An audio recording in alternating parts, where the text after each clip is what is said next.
एक छात्र ने एक संख्या को 2/3 से गुणा करने के बजाय 3/2 से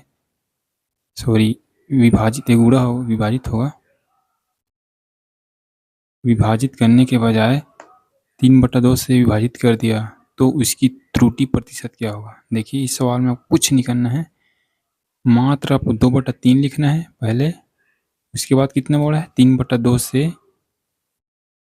पहले क्या बोला था, पहले किसी संख्या को 2/3 से भाग दिया और उसके बाद 3/2 से भाग दिया, तो उसका त्रुटि प्रतिशत क्या होगा। देखिए इस सवाल को डायरेक्ट कीजिए, आप दिए गुणा कीजिए, ऐसे 2 दूने 4 और इसमें गुणा कीजिए 3 तिया 9, बस कमी कितना हुआ 5 का, कितने में से 4 में से, गुणा 100, तो 4 से 25 बार में 25 पंचे 125% इस सवाल का सही जवाब हो जाएगा।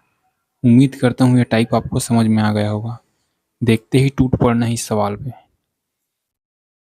एक विद्यार्थी ने एक संख्या का गुणा 10/3 से करने के बजाय गुणा करे चाहे भाग करे ट्रिक वही रहेगा, 3/10 से कर दिया, तो गणना में त्रुटि प्रतिशत क्या होगा। त्रिय गुण कीजिए, 10 दहम 100 और 3 तिया 9, कितनी कमी हुई 91 की कमी हुई, कितने में से 100 में से, और परसेंट पूछा है तो 100 से गुणा, तो 100 से 100 खत्म, 91% की त्रुटि हुई।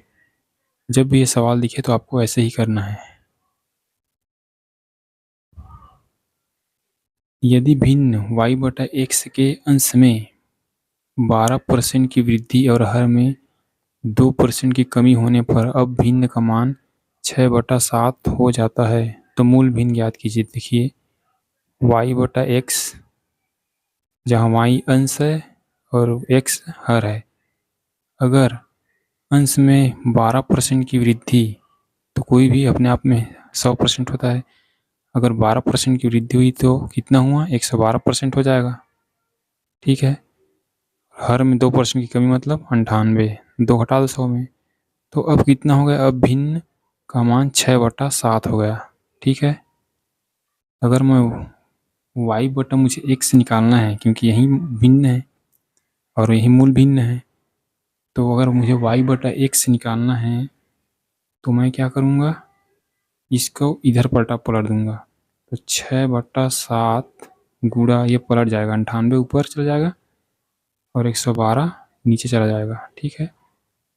तो कितना होगा, 6 से जाएगा, कैसे आएगा, 6 में से नहीं जाएगा, 7 से 14 बार में जाएगा और 2 से 3 बार में, 2 दूने 2 पंचे 10, 2 छक्के 12, 3 से 56 बार में, और 14 चौक 56, यानी 3/4।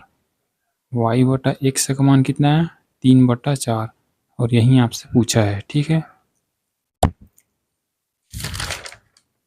जितने भी आपको परसेंट का सवाल है मैं आपको करा दूंगा।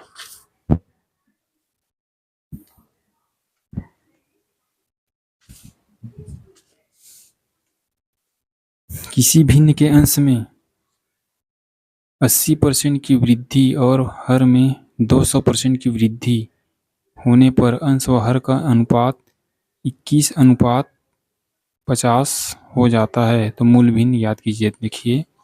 देखिए कोई भिन्न मान लेता हूँ मैं, x/y मान लेता हूँ, ठीक है। अगर 80% की वृद्धि हुई तो कितना हुआ 180 हो गया, और 200% की वृद्धि मतलब 300 हो गया। अरे 100 में जोड़ना ही तो है आपको, बराबर कितना हो गया 21:50 मतलब 21/50, ठीक है, 21/50। अब बस इसको आप सॉल्व कर लीजिए, x बटा अगर मुझे y का मान चाहिए तो मैं क्या करूँगा, 21/50 गुणा ये वाला पलट जाएगा, पहले 0 0 काट लो, 0 0, 6 तिया 6 पंचे काट लो पहले, अब इसको पलट दो 5/3, तो 5 से 10 बार में, 3 से 7 बार में, तो 7/10 इस सवाल का करेक्ट आंसर होगा। यही मूल भिन्न है। ठीक है, उम्मीद करता हूँ ये सवाल आपको अच्छा लग रहा होगा। चलिए आखिरी सवाल है, यदि किसी भिन्न के अंश में, अंश कौन सा है, x और y मान लेता हूँ, कुछ भी मान लेना आप, 150% की वृद्धि यानी 250 पहुँच गया, 100 में जोड़ना है आपको, तथा हर में 300% की वृद्धि यानी 400 हो गया, तो मूल्य भिन्न कितना हो गया, सॉरी वृद्धि होने पर 5/18 हो गया। तो मूल्य भिन्न पूछा है यानी एक्स वाई का मान पूछा है, x/y अगर इसको काट लूँ 5 पंचे 5 अट्ठे, तो 5/18 ये वाला पड़ जाएगा, 8/5 हो जाएगा। ठीक है, तो 5 से 5 खत्म, 2 से 4 बार में, 2 से 9 बार में, यानी 4/9 इस सवाल का सही जवाब है। उम्मीद करता हूँ ये इस टाइप का सवाल आपका पेपर में आएगा तो बन जाएगा। ठीक है, मिलते हैं अगले वीडियो में और बेहतरीन सवाल के साथ, तब तक के लिए धन्यवाद।